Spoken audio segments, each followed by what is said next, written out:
everyone, welcome back to my channel. In today's video we are going to look into the hacker process. पूरा एक hacker breakdown या and then उसके important phases वगैरह किस तरह से ये एक हैकर प्रोसेस वर्क करता है, किस तरह से हम एक फेज से दूसरे फेज पे जंप आउट कर सकते हैं to reach at our end goal.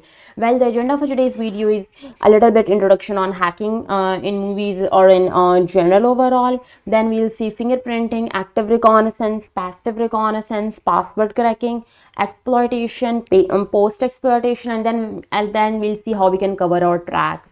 Well, अगर हम देखें हैकिंग इन मूवीज़ और इन रियलिटी, तो मूवीज़ एंड टेलीविज़न शोज़ में जो हैकिंग को पोर्ट्रे किया जाता है जिस तरह से, उसके अगेंस्ट रियलिटी में कोई थोड़ी बहुत सिमिलैरिटीज़ होती हैं. बट मूवीज़ में हैकिंग को ज़रा अट्रैक्टिव बनाने के लिए हैकर्स जो हैं usually they have the swirling geometric objects and animations on their computer screens and then in a matter of seconds उनके पास कंप्यूटर के सारे रिसोर्सेज की एक्सेस होती है. वेल, अगर हम रियल लाइफ में देखें तो हैकिंग एक लॉन्ग टीडियस प्रोसेस है जिसमें दिन, महीने और इवन मंथ्स वगैरह लग जाते हैं इस पे. एंड देयर आर केसेस, हमारे पास ऐसी रियल लाइफ एग्जांपल्स हैं. फॉर एग्जांपल हमारे पास कार्बोनिक हैक है जिसमें अटैकर्स ने पेशेंटली 6 से 12 महीने उन्होंने काम किया before compromising a highly valuable system जैसे कि हैक या जैसे कि बैंक या नेशनल सिक्योरिटी सिस्टम है. उन्होंने बेसिकली एक मालवेयर यूज़ किया था जिसको इंट्रोड्यूस किया गया माइक्रोसॉफ्ट विंडोज सिस्टम्स में फिशिंग ईमेल्स को यूज़ करते हुए. देन उन ईमेल्स के थ्रू उन्होंने डॉक्यूमेंट्स में मैक्रोस के थ्रू बैंक से मनी वगैरह को स्टील किया था. इसी तरह we have this EternalBlue exploit जिसमें बेसिकली जिसे हम MS17010 भी कहते हैं. ये एक सिंगल एक्सप्लॉइट को यूज़ करता है एंड माइक्रोसॉफ्ट कंप्यूटर्स में, विंडोज़ कंप्यूटर्स में SMB protocol, server message block protocol को यूज़ करते हुए इसको जो है वो एक्सप्लॉइट किया गया था. वेल, अगर हम इसी तरह देखें तो सक्सेसफुल हैकर्स जो हैं वो यूजुअली एक ग्रेट अमाउंट ऑफ टाइम लगाते हैं रिकॉनेसेंस पे, सिस्टम्स की रिकॉनेसेंस, नेटवर्क की एंड यूज़र्स वगैरह की. एंड सिस्टम को सक्सेसफुली एक्सप्लॉइट करने के लिए सबसे पहले हमने कुछ चीज़ों को देखना होता है.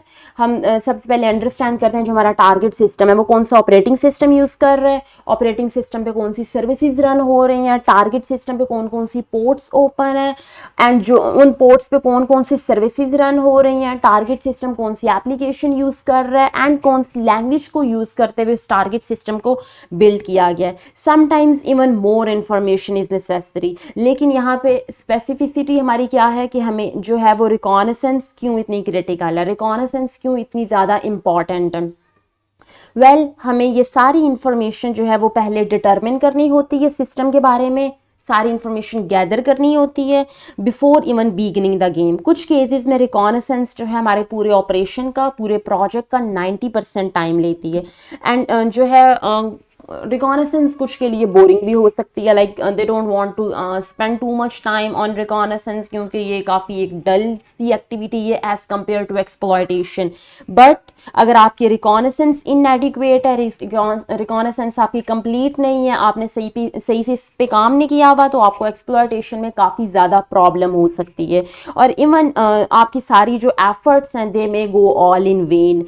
So you have to spend a great amount of time on reconnaissance. पहले अच्छे से अपने सिस्टम को अंडरस्टैंड करना है, इंफॉर्मेशन उसके बारे में गैदर करनी है. देन अगर आपके पास इनफ डेटा है about the system then you can plan your strategy about exploitation. Although hacking जो है वो ऐसी कोई कुक बुक एक्टिविटी नहीं है, कोई रेसिपी नहीं है कि आप जो है उसको फॉलो करते हुए you can just hack into a system that easily. But हम कुछ स्टेप्स वगैरह को देखेंगे जो आपको हेल्प आउट कर सकते हैं how you can plan your hacking process and all. सबसे पहला हमारे पास है फिंगरप्रिंटिंग. फिंगरप्रिंटिंग एक प्रोसेस है जिसमें हम जो है टारगेट एट्रीब्यूट्स को इनोमिनेट करते हैं. उन टारगेट एट्रीब्यूट्स में हमारे पास आ सकते हैं users, hosts, network topology, operating system, services वगैरह. हैकर जो है वो ये सारी इंफॉर्मेशन गैदर करता है सिस्टम के बारे में एंड जनरली हमारा जो सिस्टम है, हमारा जो डिसिप्लिन है वो इन्हें कैटेगराइज करता है अकॉर्डिंग टू कि ये इंफॉर्मेशन जो है क्या ये एक्टिव है या क्या ये पैसिव इंफॉर्मेशन है. वेल, इन इंफॉर्मेशन को या रिकॉनेसेंस को हम दो स्टेजेस में यहाँ पर डिवाइड करते हैं, पैसिव रिकॉनेसेंस और active reconnaissance.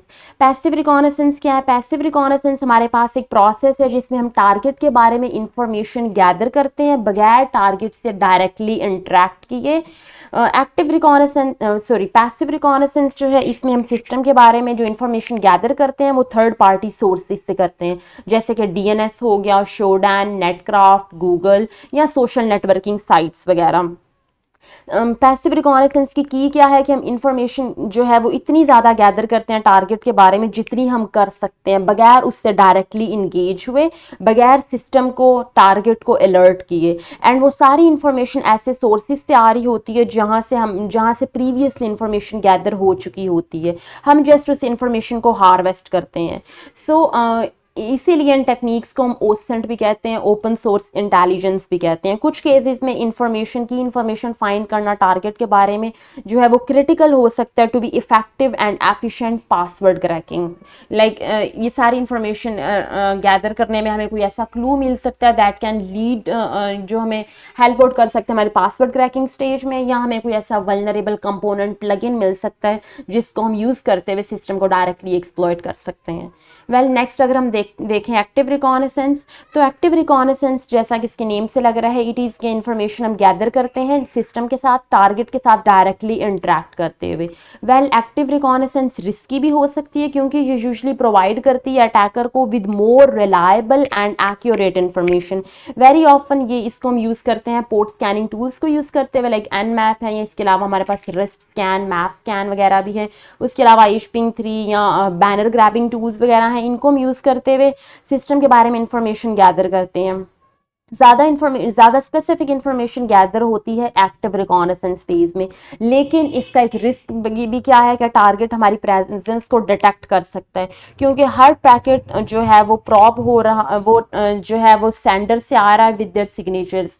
So phase of reconnaissance जो है ये अक्सर ट्रिगर कर सकता है सिक्योरिटी डिवाइसेस जैसे कि फायरवॉल्स या जो इंट्रूजन डिटेक्शन सिस्टम्स हैं उनको ये ट्रिगर कर सकता है, अलर्ट कर सकता है। So it can be a little noisy. Next we have password cracking. Password cracking एक स्पेशलिटी है जो अगर सक्सेसफुल है तो it can render significant rewards to the practitioner. Like in 2019 ज़्यादातर सिस्टम्स जो हैं वो प्रोटेक्ट थे एक सिंगल पासवर्ड को यूज़ करते हुए and not the two factor authentication, जिससे पासवर्ड क्रैक करना काफ़ी आसान हो गया था 2019 तक, क्योंकि उन पे टू फैक्टर अथेंटिकेशन इनेबल नहीं थी। अगर हम क्रैक कर लें एक पासवर्ड को तो हम गेन कर सकते हैं सारी उसकी यूज़र परमिशंस एंड राइट्स वगैरह। सिक्योर अगर password two factor authentication enable नहीं है, you can easily crack a password. But how long does it take to crack a password? Well it depends, क्योंकि सिक्योरिटी ज़्यादा इंपॉर्टेंट होती जा रही है एंड उसी के अकॉर्डिंग, उसी के रेलिवेंट पासवर्ड जो है वो भी ज़्यादा से ज़्यादा डिफ़िकल्ट होते जा रहे हैं उनको क्रैक करना। एक डिक्शनरी बेस्ड अटैक हैं, दूसरे कॉमन अल्फा न्यूमेरिक कम्बिनेशंस हैं लाइक QWERTY या 1 2 3 4 5 6 7 8, इस तरह के पासवर्ड जो हैं इनको हम विद इन सेकेंड्स ब्रेक कर सकते हैं। But on the other hand एक 10 करेक्टर पासवर्ड जिसमें हमारे पास अपर एंड लोअर केस लेटर्स हैं, नंबर्स हैं, स्पेशल करेक्टर्स हैं, उसके लिए ब्रूट फोर्स अटैक रिक्वायर होगा एंड उसी के अकॉर्डिंग फिर हमारे पास एक्सपोनेंशियल पॉसिबिलिटीज़ होंगी। डिपेंड करते हुए कि हैकर कौन सा टूल यूज़ कर रहे हैं ब्रूट फोर्स अटैक के लिए, it can take a very long time. But despite all of this, जो हमारे पास कुछ कैप्चर्ड पासवर्ड डंप्स हैं डार्क वेब पे, जो प्रीवियस हमारी डेटा ब्रीचेस वगैरह के रिकॉर्डिंग, उनमें हमारे पास कुछ कॉमन पासवर्ड्स हैं that are supposed to be like that, and इनको हम आसानी से जो है इस तरह के पासवर्ड्स को हम क्रैक कर सकते हैं। If sometimes on the network, अगर कोई नेटवर्क में इस तरह के पासवर्ड्स को, कॉमन पासवर्ड्स को यूज़ कर रहे हैं, 5000 अदर मोस्ट कॉमन पासवर्ड्स हैं, इनकी आसानी से हमें वर्ड लिस्ट मिल सकती हैं। अटैकर्स इन वर्ड लिस्ट को यूज़ करते हुए वो इन्हें क्रैक कर सकते हैं इन पासवर्ड्स को विद इन सेकेंड्स। अगर हम टाइप्स ऑफ पासवर्ड क्रैकिंग देखें तो हमारे पास दो तरह की हैं, online and offline. Offline cracking जो है ये हमारे पास ज़्यादा सिंपलर है, जब एक दफ़ा हमारे पास पासवर्ड हैश आ जाती है। ज़्यादातर पासवर्ड्स को स्टोर किया जाता है वन वे इंक्रिप्शन जिसको हम हैश कहते सकते हैं। सो अगर हमें वो हैश ऑब्टेन हो गए तो हैकर जो है वो आसानी से एम्प्लॉय कर सकता है whatever resources are at their disposal to crack it. On the other hand online cracking जो है it is far more difficult, क्योंकि ज़्यादा सिस्टम्स जो हैं उनमें हमारे पास लॉकआउट्स होते हैं कुछ स्पेसिफिक कि इतने हमारे पास नंबर ऑफ अटैम्प्ट्स हैं उनको हम ट्राई कर सकते हैं। अगर हमारी वो इनकरेक्ट है वो सारी नंबर ऑफ अटैम्प्ट्स, तो सिस्टम जो है वो लॉक हो जाता है। So it is rather difficult to crack these online cracking. Well next we have exploitation. अगर हम पासवर्ड क्रैकिंग में फेल हो गए हैं, हम पासवर्ड क्रैक नहीं कर पाए, तो हमारा अगला स्टेप क्या है कि हम एक्सप्लॉयट करने की कोशिश करते हैं सिस्टम को। वेल रिकॉनेसेंस फेज में जो हमने इंफॉर्मेशन गैदर की है उसकी बेस पे हम एक स्ट्रैटेजी डेवलप कर सकते हैं एक्सप्लॉयटेशन के लिए। एक्सप्लॉयटेशन को यूजुअली अकम्प्लिश किया जाता है अगर कोई ऑपरेटिंग सिस्टम में या एप्लीकेशन में फ्लॉ है उसको यूज़ करते हुए। एज आई मैंशनड कोई outdated library, outdated component plugin use किया जा रहा है, हम उसको यूज़ कर सकते हैं to exploit the system. For example हमारे पास कई सारे ऐसे टूल्स एंड स्क्रिप्ट्स अवेलेबल हैं जिनको हम यूज़ कर सकते हैं एक सिस्टम को टारगेट को एक्सप्लॉयट करने के लिए। वी हैव मेटास्प्लॉइट को हम यूज़ कर सकते हैं सिस्टम को हैक करने के लिए, जो कि एक फ्रेमवर्क है एंड इसको यूज़ इसीलिए किया जाता है कि जो हमारे कंप्यूटर सिस्टम्स में नोन वल्नरेबिलिटीज़ हैं उनको उनके अगेंस्ट हम इसे यूज़ करते हुए उनको एक्सप्लॉइट कर सकते हैं। But the key word is known vulnerabilities, it cannot be used for 0 days or the vulnerability that is not known yet. So अगर हमारे पास known vulnerabilities है उनके लिए मेटास्प्लॉइट को यूज़ कर सकते हैं, बट मेटास्प्लॉइट जो है it cannot help you with new day 0 vulnerabilities. I'm repeating it. It's important to note कि systems जो है वो हमेशा पैच या up to date नहीं होते। इवन जो है वो इटर्नल ब्लू एक्सप्लॉइट जब रिलीज हुआ था तो अटैकर्स ने एक्सप्लॉइट किए थे hundreds of thousands of systems around the world and they Garner millions of dollars in ransom. So it is not always the case कि एक सिस्टम जो है वो फुली पैच्ड है, उसमें समटाइम्स हमें कुछ ना कुछ ऐसा मिल ही जाता है जिसको हम यूज़ करते हुए सिस्टम को जो है वो हैक कर सकते हैं। Well next we have post exploitation. Post exploitation क्या है? ये एक्सप्लॉयटेशन के बाद का स्टेज है जब हम एक दफ़ा सिस्टम में एंटर हो गए हैं। ये हैक जो है it gets the attacker inside the system, but उसकी एक्सेस जो है वो जनरली हमें मिल गई है एक्सप्लॉयटेशन स्टेज में। अब अगला काम पोस्ट एक्सप्लॉयटेशन में क्या है कि हम जो है वो ग्रैब कर सकते हैं पासवर्ड्स वगैरह, डेटाबेस को एक्सेस कर सकते हैं माइक्रोफोन को एक्सेस कर सकते हैं वेब कैम को।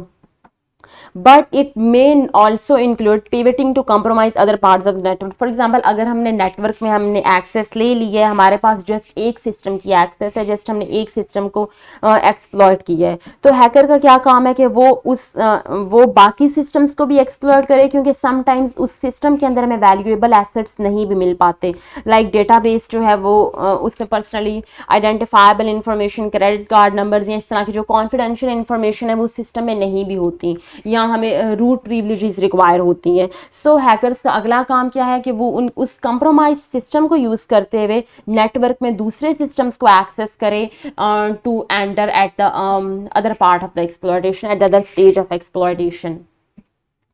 सो जब एक दफ़ा एक्सप्लॉयटेशन कंप्लीट हो जाती है, पोस्ट एक्सप्लॉयटेशन भी डन हो गई है, लाइक आपने डॉक्यूमेंट्स वगैरह रीड कर लिए हैं या माइक्रोफोन एक्सेस कर लिया है या दूसरे सिस्टम्स को पिवट कर लिया है, तो हमारा फाइनल टास्क जो हैकर का है वो है उसकी ट्रैक्स को कवर करना। ये फेज जो है ये इसे ज़्यादा डिफ़िकल्ट बनाता है फॉर अ फॉरेंसिक इन्वेस्टिगेटर कि वो हैकर की एक्टिविटी को, उसके एक्शंस को ट्रेस ना कर पाए। एंड इसको अक्सर अचीव किया जाता है बाय डिलीटिंग और altering log files, deleting bash commands or changing timestamps on files. Okay, and this is how you can cover your tracks by following these three. And that's a wrap here. I hope you got the point and your hacking process is clear. I hope you learned something new. That was all. Thank you so much. See